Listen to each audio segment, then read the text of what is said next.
to the Empowering Women podcast. Together, we will hear from ambitious and inspiring career women as they share their stories of success and overcoming career challenges. And now, your host, Mel the Engineer.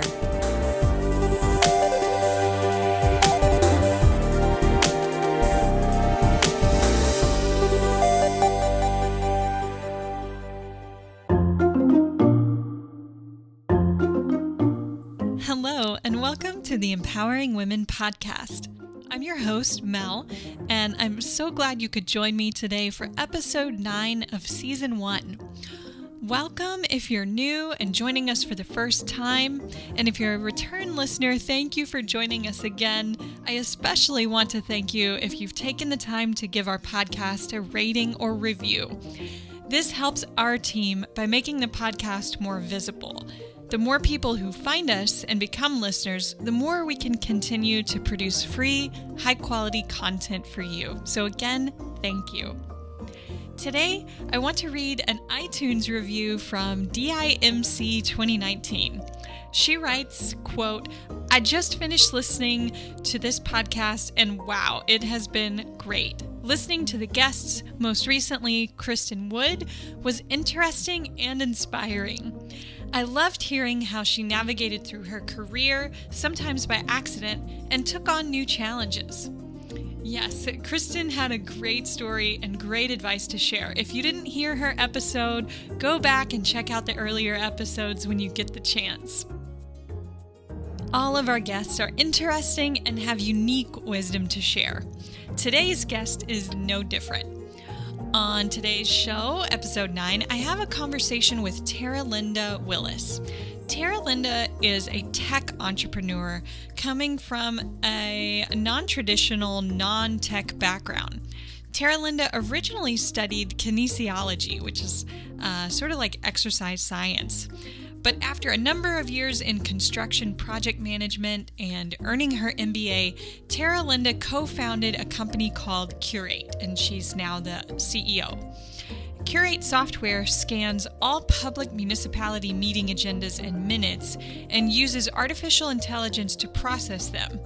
Curate provides a report to customers with the local happenings. So the software is used by large construction firms to find early and reliable information about upcoming construction projects, especially focused on private industrial and manufacturing buildings. And finding early information can definitely be the difference between winning and losing a job. So this is an important business solution. Curate also works with associations whose members are impacted by local ordinances and local decisions. Curate software quickly and efficiently shares information about local discussions so groups can advocate for or against issues that directly impact their livelihood. So I think this software is a fascinating idea that brings together this intersection of technology, data mining, and real-world city and municipal needs all together in one place. So take a listen to Taralinda's story, and I'll join you again at the end for announcements. Here we go.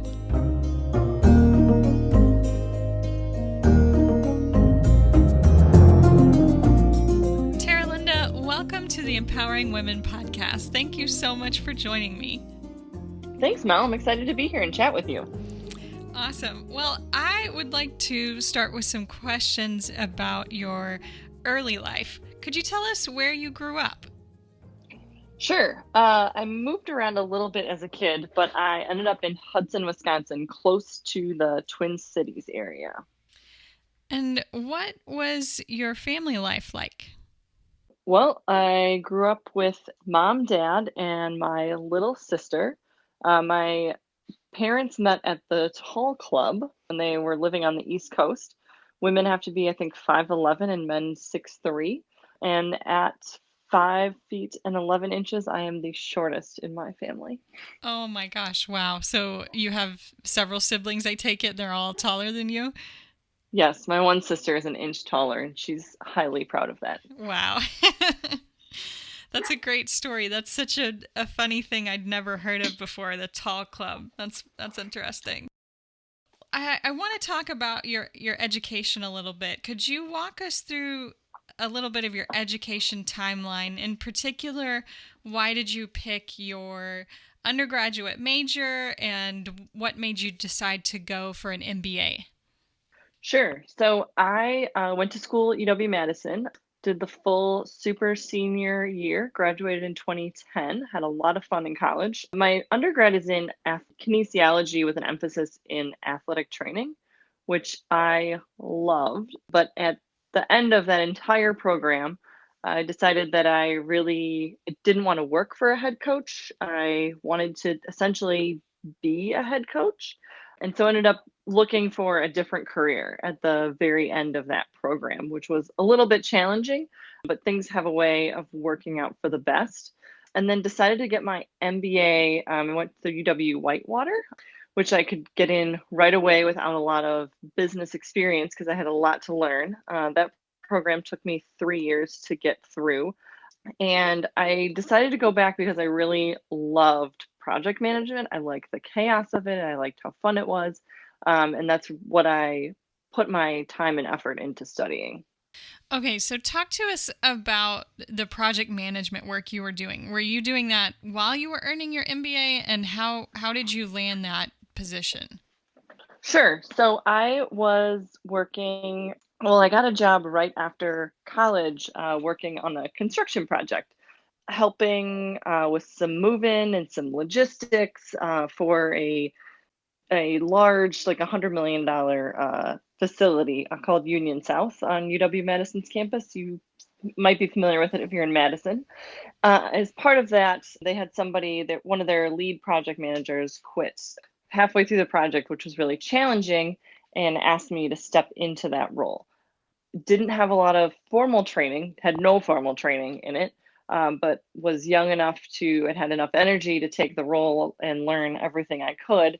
And I really enjoyed that. I loved that. And I wanted to get back to that. And so that's why I decided to study project management. Nice. Okay, so tell us a little bit about what did you learn going through that process? What was it like to be, a novice project manager that just gets handed this boatload of responsibility? Yeah, roughly organized chaos. I'm not sure if I know how to put the words into describing it. I worked 90 hours a week very consistently. I was like one of the first people into the job trailer at 5, and I loved it. I think obviously my supervisors had a lot of trust in me. They really encouraged me to go out and solve problems, figure things out. Everybody's busy on a big project, so it's sort of like you jump off the deep end and you don't know how to swim, but you have to be really determined and just keep paddling. Was there anything that ever went wrong in the project and you initially were thinking, oh my gosh, I don't know how I'm going to solve this? Sure. My candid answer to that is how much time do you have? But I'm happy to come like one example. So I learned really quickly that if you do something wrong in a hotel with 60 rooms, you've probably done it wrong in all 60 rooms. Fun fact. Ah, And the shower heads ended up being installed at the wrong height. I'm a tall woman, so that was an issue that was particularly passionate to me, as I felt it was really important that the guests coming to the hotel were comfortable. And so we ended up figuring out how to add an extension arm, which got paid for by the person who installed the shower heads incorrectly. And so that ended up solving the problem and a solution that was acceptable to the hotel manager, everybody involved in the project at no additional cost to the project. that's a great example. Okay, so transitioning from there, I mean, it just seems like so many different places that you've been, right? So you did this kinesiology, and you were working with contractors in this project management role, and you earned your MBA. Tell us a little bit of the story of what led to where you're at now, leading a tech company. Yeah. I'm happy to share that story. I think it's no journey, nobody's career path is ever perfectly straight. Maybe 30 years ago when you got a job and you worked there for 35 or 40 years. But today it's pretty common that everybody has a lot of transitions. It's not it's a road with a lot of turns, and I think mine is a similar story. The short answer to this is that during that Union South project, actually, I took a lot of calls from people who were really late in the game trying to get in on the project. Either they're trying to build some of it, you're trying to get in on the furniture or the drapes, or I mean, when you have a multi-use facility of that size and scope, you just need so much stuff. And there wasn't a good way for people to understand what that particular project all included. Yet the city had such a huge impact in getting the projects approved. So took that experience, got my MBA, did some other things in life, and came back to it. My husband actually was working on his PhD in computer science, and we got into the Generator Business Accelerator program with a version of this idea. It was a little more vague, and so we worked with them and really honed in on this piece. And, at the conclusion of that program, we, decided that we were going to make the leap and I say jump off the cliff of entrepreneurship. Okay, so I like the short version. I want to get a little bit more granular. So help us understand when you said that it wasn't easy for people to get involved with the process of, say bidding something for this big job. What was wrong? So what did the process look like when it wasn't working well? Sure. So, for example, we needed a lot of different types of equipment, a lot of specialized equipment, and so many times I can't even count. Somebody would reach out, after struggling to find a vendor to do, pool tables, specialized movie theater production, right? It just like all of these weird one-off pieces. Somebody would reach out with like the perfect skill set, like 2 weeks later after we've already signed a contract. And so that part was really frustrating. Those people weren't able to understand when they could have gotten involved. And so it's really that experience that kind of kicked this off. Does that answer your question? Yeah, so suppose that I was that person. If I was the person with specialized pool table expertise, why couldn't I find that information? Was it just a matter of like a poor website? Yeah, it's a few different things. So not everything goes to bid. There's certain categories and dollar amounts when things are required to be bid. That's one of it. So just knowing when things are coming up. And then the other thing is a lot of people rely on both word of mouth and media. Projects that are reasonable size and scope certainly get some media attention. It isn't always at the right time when they're looking for vendors. And so it's sort of that experience that focused in on what we're doing. Okay, that's interesting. I find this particularly interesting because it seems like a system that could improve this would apply to lots of different things, particularly for a city or a municipality. Yes. We look for a lot of communities talking about what they need or especially in engineering, as opposed to what they are out to bid right now. You're listening to episode 9 of the Empowering Women podcast. Thank you so much for joining us today. To learn more about the podcast or Empowering Women events, including the Empowering Women in Industry conference coming up in September 2019, visit empoweringwomeninindustry.com. Thank you again for joining us.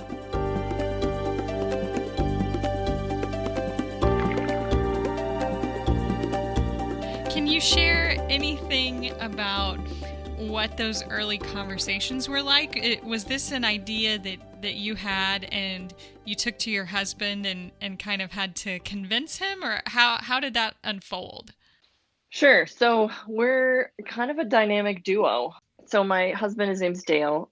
He has always been involved in some aspect of entrepreneurship and trying to launch something. And he's kind of an idea generator and a builder.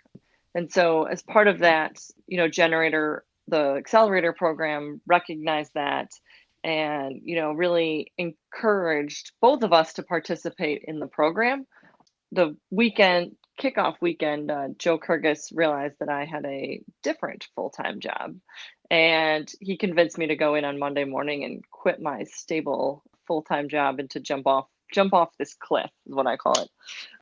So anyway, we really honed in on kind of figuring out where to take this idea, we were building some generalized web scraping software with some intelligence built in, and where to really hone in on this idea.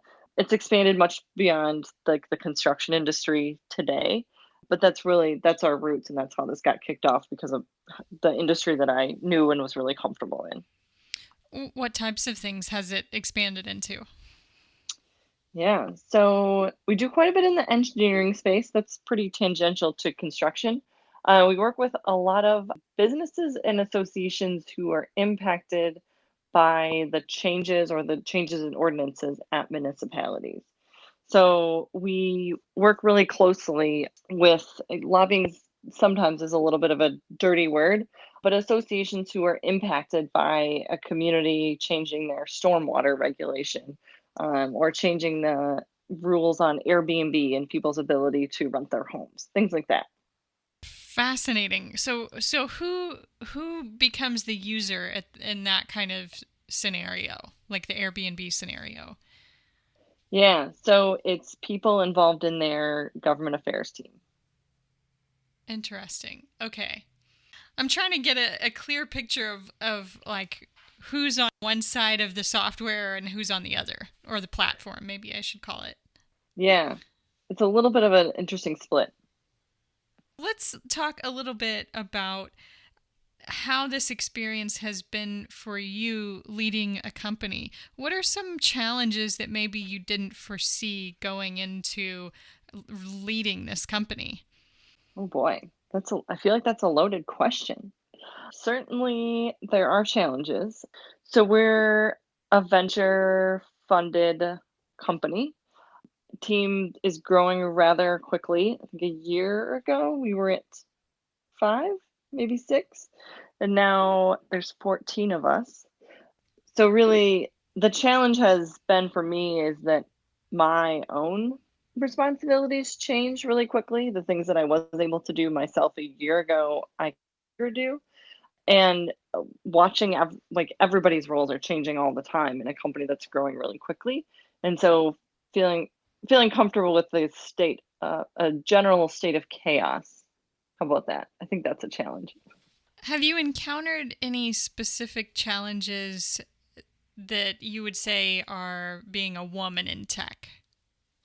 Yeah. So we just completed a little more than 1.5 million in a fundraising round. It's our second round. Women raise, depending on what source you're looking at, between 38 cents to 54 cents on the dollar for every dollar a man raises. So it's an interesting world being in the fundraising side.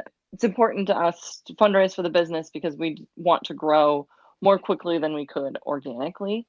Our goal is to really expand this as quickly and as fast as we can. So as part of that means taking on venture funding. It's not something a lot of people know a lot about, other than it's a very, very male dominated group of people typically. I kept some rough stats, which I think you'll find interesting, on how many men versus women that I pitched to. I worked with several angel groups as part of this round. It's pretty typical. There would be between 10 and 50 men in the room. And as part of that, there would be between 0 and 5 women. And that's a really interesting dynamic. Being able to stand up in front of a large group, sell your company in front of a lot of people that personally write checks and want to believe in you. People want to support people that are like them, right? We've all kind of heard those statistics. And so being different than everybody else in the room, or most other people in the room, leads to some challenges in how you present the company, how you talk about it, and getting people to see your vision. Yeah, that's fascinating. So going through this fundraising process, is there anything that you've learned that you wouldn't mind sharing? Is there something that maybe you wish you knew early on that you learned along the way? Ooh. So I'm part of a couple founders networking groups. So all people that are, founders and CEOs of tech startups that are venture capital funded. Half of it, it's like a self-help drinking group, I think is probably the best way to describe it. But it's really important. Um, so how I've given candid advice to other founders, and so really what's been most interesting is that fundraising is very similar to the sales process. It's all about your follow-ups, it's all about making connections with people and being able to share the vision. That's exactly what I do in sales. You go into the CRM, we track it, you follow up, you send 3 more follow-up emails, even if nobody responds, because that's what life is like in sales. And as soon as I applied that principle into the fundraising process, I certainly was more successful at it. Okay, I love it. I think that's such a great observation. Thank you for sharing that. I wonder if there's anything else on those lines that you might want to share regarding sales, because I'm one of those people that thinks that basically everybody has to sell. At some point or another, you have to sell yourself, you have to sell an idea. What would you say to maybe some women listening to this who need to do some sales, whether it's of a product or themselves, to kind of help them get around these ideas that we have that sales is kind of dirty? Oh, I love sales. So it's not super fun, but you have to optimize for both the wins and the losses. So what I mean by that is that, say if you're trying to get contracts through, right, you might have a 20% success rate. So when you get to 8 no's out of 10, like, celebrate that, because you know that you're getting close and that something will drop. So I think you have to celebrate those, and then you also have to celebrate the small stuff and the wins. And I think those being comfortable celebrating both sides is actually really valuable, because sales is so much, especially if you're not comfortable, it's like dragging yourself through the mud. It can be awful. But if you're just like, well, if 8 people tell me no, then I will take myself to dinner and have a glass of wine. And it's just like, fine, tell me no because I'm closer to dinner, or whatever, go get a massage, whatever motivates you. And so it's a very different, when you think about it that way, it's just like, I just need to get to an answer, and I mean, of course, I care if it's yes or no, but I just need to get there. That forces you to do that follow up, and that's where sales happens. Yeah, Maybe you never get dinner. It's okay. it sounds like kind of what you're saying is letting go of the answer being tied to your own validity. Yes, that's a perfect way to describe it. You're listening to the Empowering Women podcast.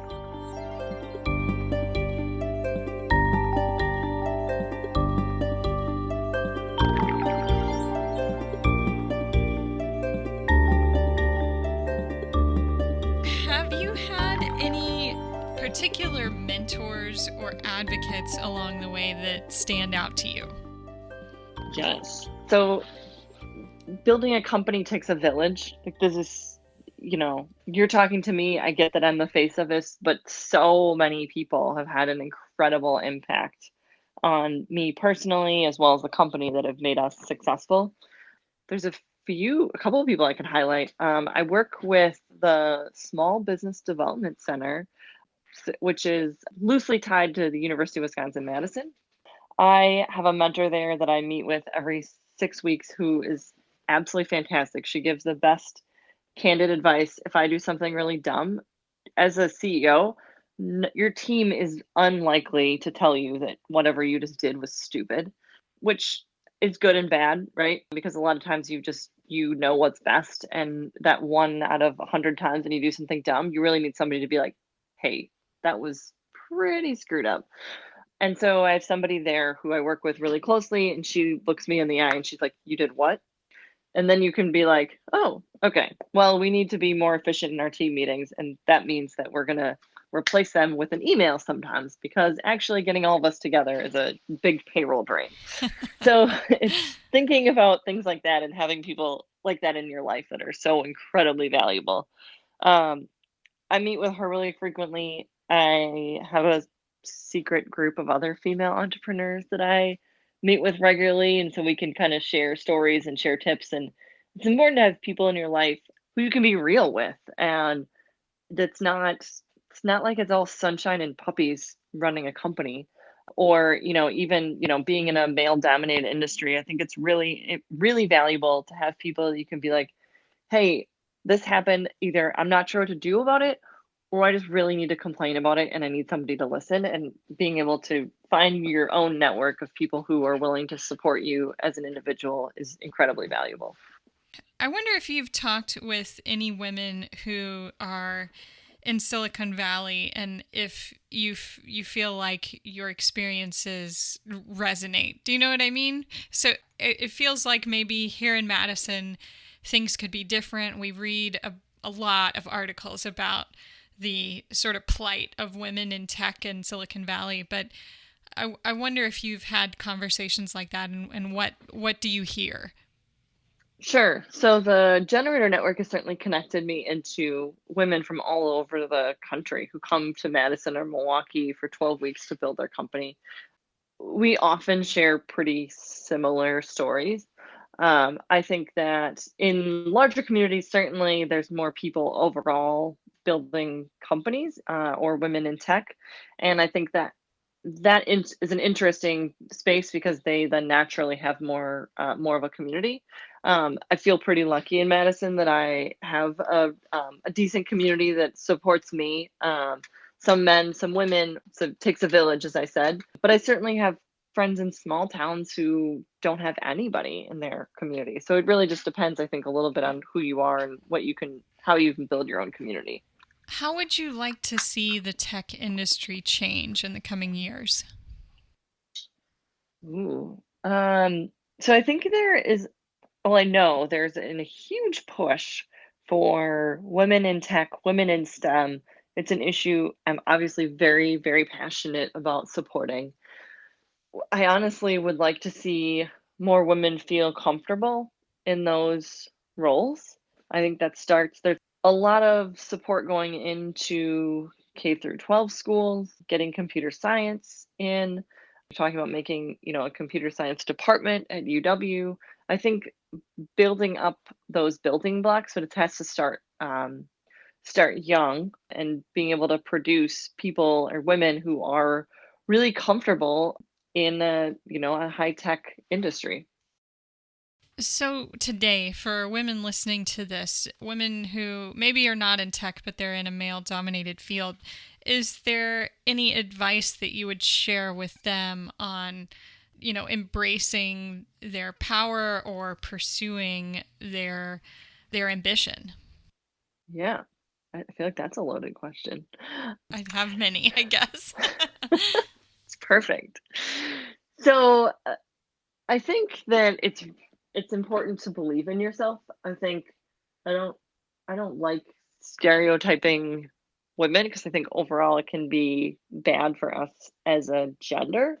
But if I look at the people that are in my network and people that I frequently interact with, I think oftentimes it's easier for women not to believe in themselves. I don't know exactly what the stat is, and interrupt me and correct me if I'm wrong, but it's something about, a woman sees a job description and doesn't apply unless she hits 10 out of 10 on the requirements. And a man will apply if sees 5 out of 10. And I'm not sure if that's the stat, but it's something like that. As part of that, I think, we need women to start believing in themselves more. I certainly fall into the trap myself. I oftentimes wake up in the morning and I don't always know what I'm doing. I don't have all the right answers. And it's being able to force yourself into, some confidence. It's so much fake it until you make it, because everybody's faking it. So you might as well join the crowd, and be comfortable in that space. It's true, right? It is true. in your opinion, what does it look like to support women in tech, and how have you seen women support one another in this space? Ooh. I think that it's better today than it was 2 years ago, even. I think you talk about fake it until you make it. I feel like I personally, in many cases, don't not always belong in the women in tech industry because I don't write any lines of code. I've had people tell me that that's true, and people tell me that that's really stupid. But there are so many women that are changing the world with the code that they're writing, and I don't want to in any way downplay their abilities and what they're doing. So I think that, you know, women overall are very respectful of other women, and being willing to mentor other women and kind of blaze a trail is so incredibly valuable to change the tide.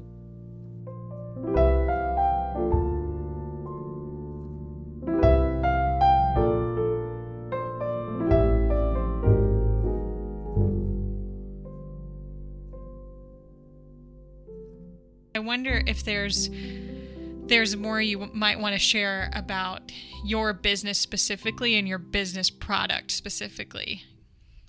I feel like maybe I'm Oh, sure. struggling to ask the right question there. No, I'm happy to share, right? Always in sales. So, my business aggregates municipal meeting data. I am the first person to admit that is not necessarily a sexy industry, but it is really important, and it's something that I'm very passionate about. So, all public meetings or all public municipalities have meetings. You probably didn't notice, but there's 89,000 municipalities in the United States with decision-making power over how our tax money is spent. So my business tracks down those municipalities, goes automatically goes to their website, gathers their agendas and meetings, and then we use artificial intelligence to identify what's relevant out of those discussions for our customers. So we work with a lot of engineering firms, a lot of construction folks who are interested in finding, the next big manufacturing project that's coming up. And then we also work with a lot of people who lobby at municipality, either for their business or for their association. So, as part of that, we are building the biggest database of municipal meeting data. We have, I think, 6 million docs in our database, and we're adding um, hundreds of thousands of documents every single week. Does that give a good description? That's a great description, and I think this is really exciting. Personally, even if maybe it doesn't seem sexy, I wonder, do you see any future application that this could have in serving to connect citizens with their municipality and the decision making that happens there? Yes. So I love talking about municipal meeting data, if you can't tell. So I think that overall government is becoming more transparent, especially on the local level. The governments typically want people to be engaged and involved in their local community, and this is hyper local. As part of that, at like Airbnb, the example we talked about is it's a household name. Like we all know what Airbnb is, and still very few states have rules on how we should handle Airbnb in the communities in the state. So it's each municipality that's making those independent decisions on how to handle those things. Um, you may or may not have heard about the Milwaukee scooter crisis, where forget which scooter company it was, but dropped a few hundred scooters on the sidewalk in Milwaukee, and was like, "Good luck." So it's things like that where communities really have to start getting involved really quickly and be more dynamic. We don't necessarily have any connection directly to municipalities or to individual citizens, but we're certainly passionate on the issue. And so we actually work with another tech startup called Polko, which helps accurately survey people using the voter database as opposed to like blasting out a survey monkey that if you're passionate you could vote 2,500 times on. So figuring out how to accurately use voter database to impact how, or be able to share how, individual community members feel about a polarizing issue, whether that be, the next liquor license on State Street or the scooters or property taxes or something in between. So we don't see ourselves necessarily having that connection, but we are passionate about supporting people that do have that connection. And I will say that everybody on the team votes on every single municipal election, like every single one, because we now understand how incredibly valuable it is. That is so fascinating. All right, well, we are coming up to the end of my questions. So is there anything else that you would like to share about Curate? I don't think so. I think hopefully I gave a pretty decent description. It's such an honor to be part of this and to be able to share my story, and hopefully it's a little bit entertaining too. Definitely, definitely. So for the women listening, is there any final advice that you might want to share for women in tech or women working in male-dominated fields?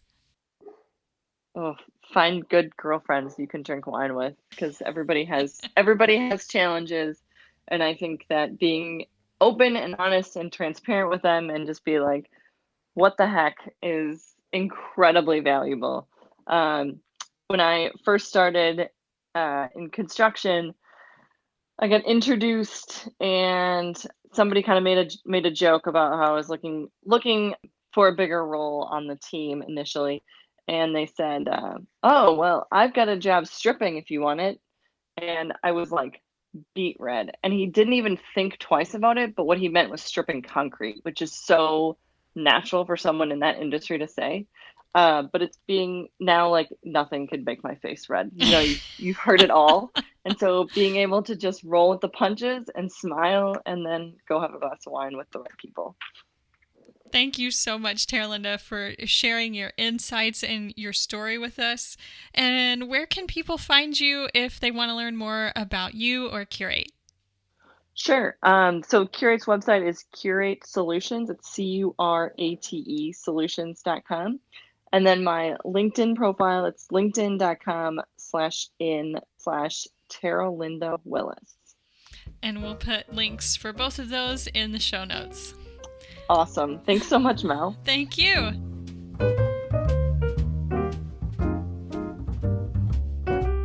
Thank you for downloading and listening to the Empowering Women podcast. If you'd like to learn more about Curate and some of the items Taralinda mentioned, head on over to empoweringwomenpodcast.com to take a look at the show notes. We'll have a link for Curate, for the incubator in Madison that she mentioned called Generator, and a couple other tech and entrepreneur resources. In other announcements, the Empowering Women in Industry Conference is drawing closer. We're only a couple of months away. The conference will be in downtown Chicago on September 26, 2019 at the Chicago Athletic Club. There's a lineup of strong women leaders speaking on topics ranging from change intelligence to negotiation to workforce development. It's an excellent opportunity to learn and network. You won't want to miss it. So while there's still seats available, head over to empoweringwomeninindustry.com to register and find all the info you need about the conference hotel and other logistics. That's all for today. Thank you again for listening, and I look forward to joining you again on episode 10.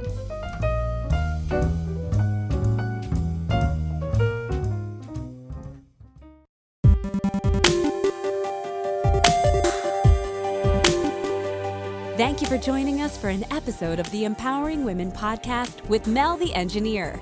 If you find the Empowering Women podcast helpful, please consider leaving a review on iTunes or wherever you download your podcasts. Our show is a partnership between Mel the Engineer and the Empowering Women in Industry organization. Learn more by visiting empoweringwomenpodcast.com.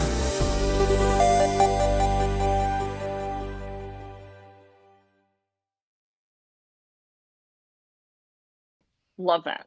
Thank you. Sometimes I feel like I say really dumb stuff every once in a while, so it's great. We all do. Okay. Thank you. I'm human. I'm happy to be candid, but that comes with pluses and minuses. Yeah. We'll have See, fun. right there. That was a really great one line. It's true, too.